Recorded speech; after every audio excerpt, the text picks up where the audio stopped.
Chairman Nazimabad town Syed Mohammad Muzaffar ने Nazimabad town के आज मुख्तलिफ यूनियन कमेटीज़ के दौरे किए। 3, 4 और 2 में सड़कों की तामीर और मरम्मत, पेवर वाले ब्लॉक्स के जरिए गलियों को पुख्ता करने के काम का जायजा लिया। इस मौके पर vice chairman Nouman Siddiqui, UC chairman Kashif Shamsi, AEEs Mohammad Siraj, focal person P&R Usman और दीगर अफसरान भी मौजूद थे।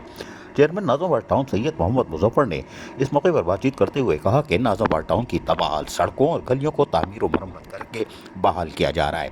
दस्तयाब वसाइल में मुनसिफाना बुनियादों पर आवाम को ज़्यादा से ज़्यादा बलदियाती सहूलियात फराहम करने की हर मुमकिन कोशिश की जा रही है और इसमें अल्लाह ताला की तरफ से हमें कामयाबी हासिल हो रही है।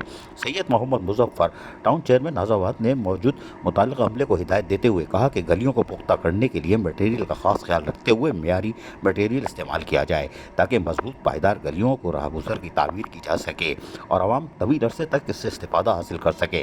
उन्होंने मज़ीद कहा कि इन गलियों की तामीर में इस बात का खास ख्याल रखा जाए कि बरसात के मौसम में इन तामीर शुदा गलियों में बारिश का पानी खड़ा ना हो।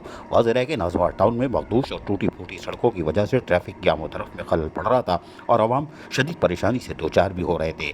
इन अवामी मसाइल को मद्देनज़र रखते हुए चेयरमैन सैयद मोहम्मद मुज़फ़्फ़र ने नाज़िमाबाद टाउन की हदूद में कायम सड़कों की बहाली का काम का बेड़ा उठाया और इस सिलसिले में नाज़िमाबाद टाउन की मुख्तलिफ इलाकों में सड़कों की तामीर मरम्मत दस्तकारी का काम ज़ोर शोर से जारी है। जबकि उनका कहना था कि हम बल्दियाती सहूलतों की फराहमी तमाम गली महलों की सतह पर और कारोबारी लोगों को भी मद्देनज़र रखते हुए फराहम कर रहे हैं और इसमें हम किसी किस्म का समझौता नहीं करेंगे। बराबरी की बुनियाद पर बल्दियाती सहूलतों की फराहमी को हर मुमकिन तौर पर नाज़िमाबाद टाउन की इंतज़ामिया यकीनी बनाती चली आ रही है और यकीनी भी बनाएगी। इस मौके पर कारोबारी लोगों ने उनका शुक्रिया भी अदा किया। अजीज़ आरिफ, KBS बल्दियाती न्यूज़, कराची।